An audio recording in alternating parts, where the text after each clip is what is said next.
माताओं बहनों, सादर जय श्री कृष्ण। हमारे YouTube चैनल में आप सभी का बहुत बहुत स्वागत है।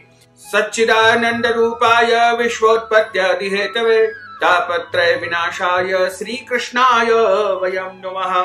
बोलिए गोपाल कृष्ण भगवान की जय, श्री वृंदावन बिहारी लाल की जय, द्वारकाधीश भगवान की जय, लक्ष्मी नारायण भगवान की जय। अब हम आपको पुत्रदा एकादशी की दिव्य और ज्ञानमयी कथा सुनाने जा रहे हैं। इस कथा को आप अंत तक जरूर सुनिएगा और अधिक से अधिक लोगों को शेयर भी करिएगा, क्योंकि एकादशी का व्रत यदि आप करते हैं और कथा का श्रवण करते हैं तो बहुत अच्छी बात है। लेकिन आप किसी कारणवश एकादशी व्रत नहीं कर पाते हैं और केवल पुत्रदा एकादशी की इस दिव्य और ज्ञानमयी को कथा को श्रवण भी कर लेंगे तो भी आपको एकादशी का व्रत का संपूर्ण फल प्राप्त हो पाएगा। तो इस एकादशी की कथा को हम अब प्रारंभ कर रहे हैं। युधिष्ठिर कहने लगे कि हे मधुसूदन, अब आप मुझे श्रावण माह के शुक्ल पक्ष की एकादशी की कथा सुनाइए। इस एकादशी की कथा किस प्रकार है तथा इस एकादशी का क्या नाम है, इसकी विधि तथा महात्म सब मुझे विस्तार पूर्वक सुनाइए। भगवान कृष्ण कहते हैं कि हे राजन, इस एकादशी का नाम पुत्रदा एकादशी है। अब आप ध्यान पूर्वक इसकी पौराणिक कथा को सुनिए। द्वापर युग के प्रारंभ में महिष्मती नाम की एक नगरी में महीजीत नाम का एक राजा राज्य करता था, परंतु पुत्रहीन होने के कारण सदैव वह राजा दुखी रहता था, चिंताग्रस्त रहता था। उसे यह राज्य में बड़ा दुख होता था क्योंकि उसके घर कोई पुत्र नहीं था। पुत्र प्राप्ति के लिए राजा ने अनेकों उपाय किए। मन में निरंतर यह चिंता करता था कि मेरी मृत्यु के बाद मेरा पिंडदान कौन करेगा और इस राज्य का उत्तराधिकारी कौन होगा। इस चिंता में निरंतर वह राजा डूबा रहता था और वृद्धा अवस्था को आता देख करके राजा ने अपने प्रजा के प्रतिनिधियों को, मंत्रियों को, सभासदों को, सभी को बुला करके कहा कि हे प्रियजनों, मैंने इस जन्म में कोई भी पाप नहीं किया है, न ही मेरे खजाने में अन्याय से कोई धन मैंने उपार्जन किया है और कभी भी मैंने देवताओं तथा ब्राह्मणों का अनादर या अपमान नहीं किया है और उनका धन भी कभी नहीं छीना है और न ही किसी की धरोहर भी नहीं छीनी है। मैंने प्रजा को सदैव पुत्रवत पाला है। मैंने अपराधियों को जो है हमेशा दंडित किया है और धर्मयुक्त कार्य ही मैंने संपन्न किया है। फिर भी मेरे घर में पुत्र क्यों नहीं हुआ है? मेरे घर में अभी तक संतान की प्राप्ति क्यों नहीं हो पाई है? इसलिए मैं अत्यंत दुखी हूँ और इसका क्या कारण है? मैं जानना चाहता हूँ कि मेरे घर में अभी तक कोई भी बालक पैदा क्यों नहीं हुआ है। राजा महीजीत की इस बात को सुन करके मंत्रीगण तथा प्रजाजन के प्रतिनिधि बड़े चिंतित हो गए और सभी ने जो है विचार किया कि हम किसी संत महात्मा से वन में जाकर के इसका कारण पूछते हैं। सारी प्रजाजन तथा उनके मंत्रीगण, सभासद सभी जो है जंगल की तरफ प्रस्थान करते हैं और राजा के साथ पूरी प्रजा एक जंगल में पधारती है और वहां पर उन्होंने अत्यंत वयोवृद्ध, धर्म के ज्ञाता, बड़े तपस्वी और जितेंद्रिय, समस्त शास्त्रों के ज्ञाता महात्मा लोमस मुनि का दर्शन किया और सभी ने उनको प्रणाम किया। लोमस ऋषि को प्रणाम करने के पश्चात सभी प्रजाजन, मंत्रीगण एवं जन प्रतिनिधि लोमस ऋषि के समक्ष बैठ गए। महर्षि लोमस ऋषि त्रिकालदर्शी थे, अर्थात वह तीनों कालों को जानते थे। उन लोगों को देख करके लोमस ऋषि ने पूछा कि आप लोग किस कारण से यहाँ आए हैं? निसंदेह मैं आप लोगों की समस्या के लिए हितकर कार्य ही करूंगा। लोमस ऋषि के ऐसे वचन को सुनकर के सभी लोग बोले कि हे महर्षि, आप अंतर्यामी हैं तथा आप हमारी बात को जानते हैं। ब्रह्मा जी के समान आप समर्थवान हैं, अतः आप हमारे इस दुख को दूर कीजिए। इस समय हमारे राजा महीजीत पुत्रहीन होने के कारण अत्यंत दुखी है। हम लोग उन्हीं की प्रजा है, अतः हम सभी उनके दुख से दुखी हैं। हमें पूर्ण विश्वास है कि आपके दर्शन से हमारा यह दुख अवश्य ही दूर हो जाएगा, क्योंकि महापुरुषों के दर्शन मात्र से अनेक कार्य सिद्ध हो जाते हैं। अब कृपा करके राजा के पुत्र होने का कोई न कोई उपाय बताइए।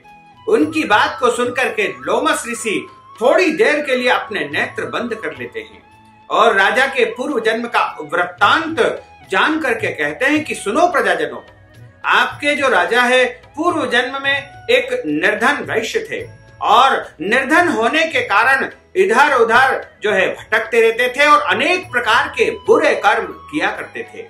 एक समय की बात है कि एक गांव से दूसरे गांव में व्यापार करने के लिए तुम्हारे राजा जाया करते थे। एक समय ज्येष्ठ माह के शुक्ल पक्ष की द्वादशी तिथि के दिन मध्याह्न काल में जब एक दिन एक जलाशय पर पहुंचते हैं राजा, तो राजा 2 दिन से बहुत भूखे प्यासे थे और जलाशय पर जल पीने के लिए गए। वहां पर एक गाय का बछड़ा भी बहुत प्यास से जो है जल पीने के लिए आया हुआ था। राजा ने उस गौ के बछड़े को वहां से जल पीने से हटा दिया और स्वयं जल पीने लगा और इसी पाप के कारण राजा को यह दुख सहन करना पड़ा है। और एकादशी के दिन भूखे रहने से इनका व्रत हो गया था और उस पुण्य प्रताप से यह राजा बन गया। लेकिन गाय के बछड़े को जल पीने से हटाने के कारण इसको संतान प्राप्ति नहीं हो पा रही है, अर्थात इसे पुत्र की प्राप्ति नहीं हो पा रही है और इस पाप को दूर करने के बाद ही इसको संतान प्राप्ति हो पाएगी। ऐसा सुनकर के प्रजाजन कहने लगे कि हे महर्षि, आप तो अंतर्यामी हैं और आप शास्त्रों की ज्ञाता है।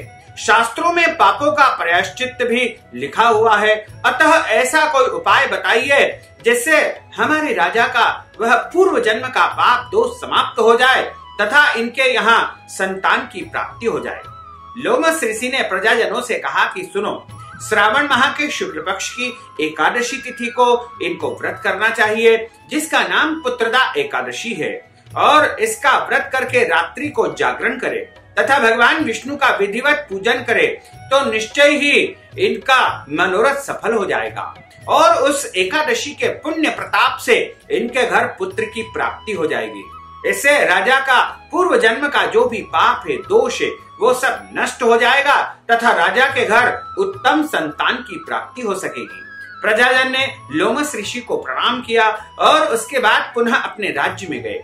वहां जाकर के राजा से निवेदन किया कि लोमस ऋषि ने बताया है कि जो पुत्रदा एकादशी आने वाली है उसका आप व्रत करिए तथा उस पुण्य के प्रताप से आपके पूर्व जन्म का जो भी पाप दोष है वह समाप्त हो जाएगा तथा आपके यहाँ संतान की प्राप्ति अवश्य ही होगी। लोमस ऋषि ने इस बात को सुनकर के तुरंत निश्चय कर लिया और पुत्रदा एकादशी के दिन विधिवत उन्होंने व्रत किया तथा एकादशी का पालन किया, रात्रि में जागरण किया और भगवान का भजन कीर्तन किया।